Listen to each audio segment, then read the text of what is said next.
Hai Sobat Birahma, apa kabar kalian hari ini? Semoga selalu sehat dan terhindar dari segala bala penyakit ya. Kali ini kita akan membahas film yang berjudul My Ordinary Love Story yang dirilis pada tahun 2014. Film dimulai dengan seorang gadis cantik berumur 30 tahun bernama Park Eun-jin. Ia yang memiliki sifat yang sangat terbuka, merajut kasih dengan pria kaku yang tidak ganteng-ganteng amat bernama Hyun-suk. Mereka akan segera menikah. Setelah memilih sofa untuk rumah mereka, Eun-jin tidak sengaja melihat histori panggilan dan chat wanita lain di HP Hyun-suk. Eun-jin yang curiga dan cemburu langsung bergegas ingin pulang. Namun Hyun-suk bukannya menahan, malahan ia legowo untuk menyuruh Eun-jin pulang. Hal ini membuat Eun-jin semakin curiga kalau Hyun-suk sudah selingkuh. Karena hal itulah Eun-jin sangat frustasi dan mengingat bagaimana keenam mantannya mencampakkan dirinya. Ia kembali berpikir bahwa semua pria itu sama saja, tidak ada yang bisa dipercaya dan hanya mau enaknya saja. Ia juga mengingat bagaimana bisa ia bertemu dengan Hyun-suk yang ia kira adalah lelaki terakhir di hidupnya itu. Malam itu setelah Eun-jin putus dengan pacarnya yang keenam, ia berbagi taksi dengan Hyun-suk agar ongkosnya lebih murah. Di sepanjang jalan, ia mabuk dan menceritakan bagaimana pacarnya memutuskan dirinya kepada Hyun-suk. Ternyata mantan pacarnya itu adalah bosnya di tempat kerja. Setelah menjalin hubungan yang cukup lama, bosnya malah akan menikah dengan gadis lain. Hyun-suk yang kaku dan pendiam mendengarkan dengan sopan. Hyun-suk merasa Eun-jin sangat menggemaskan karena bercerita dengan terbuka. Ia pun merasa tertarik dan meminta nomor Eun-jin. Akhirnya mereka pun dekat dan menjadi sepasang kekasih. Itulah awal pertemuan mereka.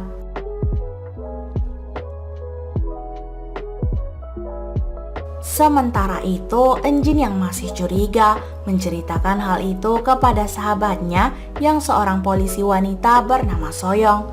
Berbekal nomor wanita itu yang sudah ia simpan, mereka pun mendatangi rumahnya yang ternyata adalah seorang pemilik bar yang sudah bangkrut. Ia hendak menjual semua furniture rumahnya karena akan pindah ke luar negeri dalam beberapa hari lagi. Di sana, Eun-jin dan Soyoung yang berpura-pura akan membeli sofa, malahan mendengar curhatan wanita paruh baya tersebut yang membuat Eun-jin semakin meradang, yaitu karena ciri-ciri pacar wanita tersebut sama dengan Hyun-suk pacarnya. Ia tambah marah karena mendapat chat dari Hyun-suk yang dalam beberapa hari lagi akan pergi ke luar negeri. Ia percaya wanita itu dan Hyun-suk akan pergi bersama. Ia yang sangat marah pun mendatangi kantor tempat Hyun-suk bekerja. Namun hal tak terduga malah ia dapatkan. Ternyata Hyun-suk tidak bekerja di kantor itu lagi. Ia hanya pernah bekerja selama sebulan di sana. Eun-jin semakin frustasi karena selama ini ia dibohongi. Ia pun mengajak Soyoung untuk menangkap basah perbuatan pacarnya itu. Mereka pun menelepon wanita bar itu dan mengatakan mereka fix akan membeli sofa kemarin. Sambil menunggu Hyun-suk tiba di rumah wanita tersebut untuk menangkap basah, Eun-jin menelepon adik laki-lakinya yang seorang angkatan laut. Akhirnya mereka pun menguntit dan menunggu bertiga di depan bar wanita itu. Setelah menunggu beberapa saat, Hyun-suk pun keluar dengan barang yang ia masukkan ke dalam mobil. Eun-jin yang tidak tahan lagi bergegas langsung mendatangi Hyun-suk dan benar saja Hyun-suk sangat terkejut kenapa Eun-jin bisa tahu tempat itu. Namun dugaan Eun-jin selama ini bahwa Hyun-suk berselingkuh ternyata salah. Hyun-suk tidak pernah berselingkuh dengan wanita pemilik bar itu. Selama berpacaran dengan Eun-jin, Hyun-suk berbohong soal pekerjaannya karena ia malu.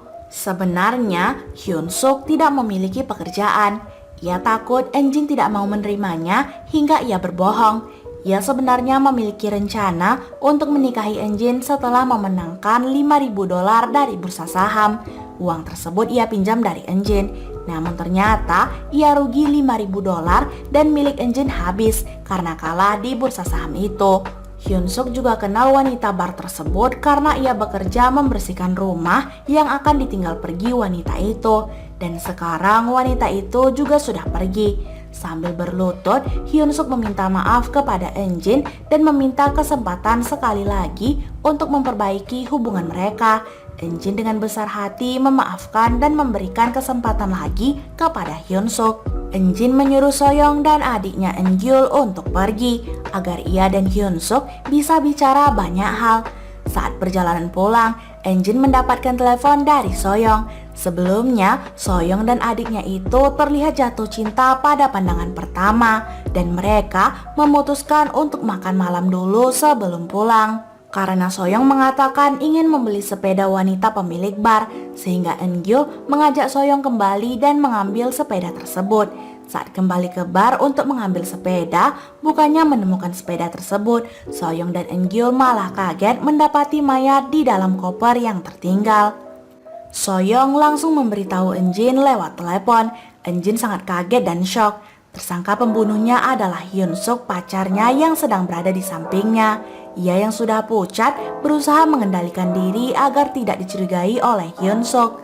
Eunjin pun kemudian meminta berhenti di swalayan dengan alasan merasa sangat lapar dan haus.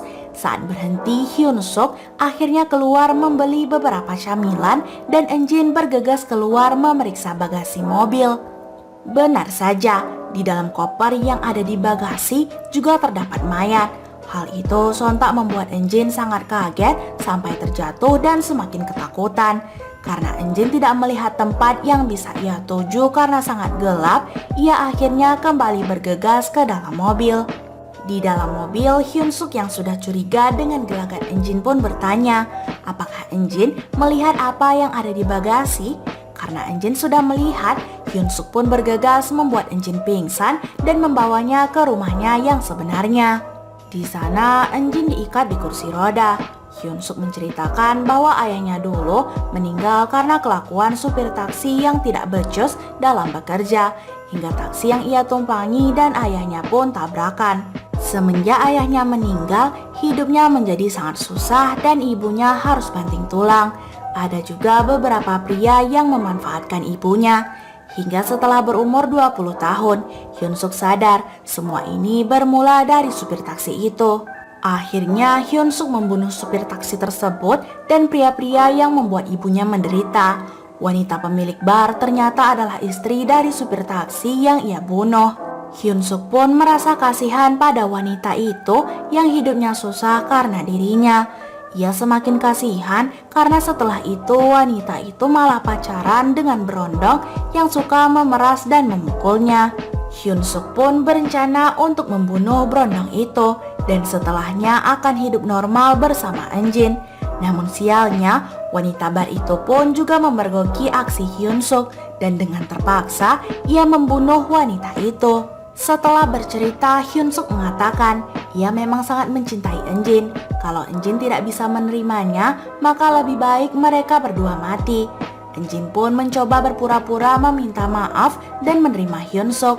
Karena hal itulah, ikatan tangan Eunjin pun dilepaskan oleh Hyunsuk.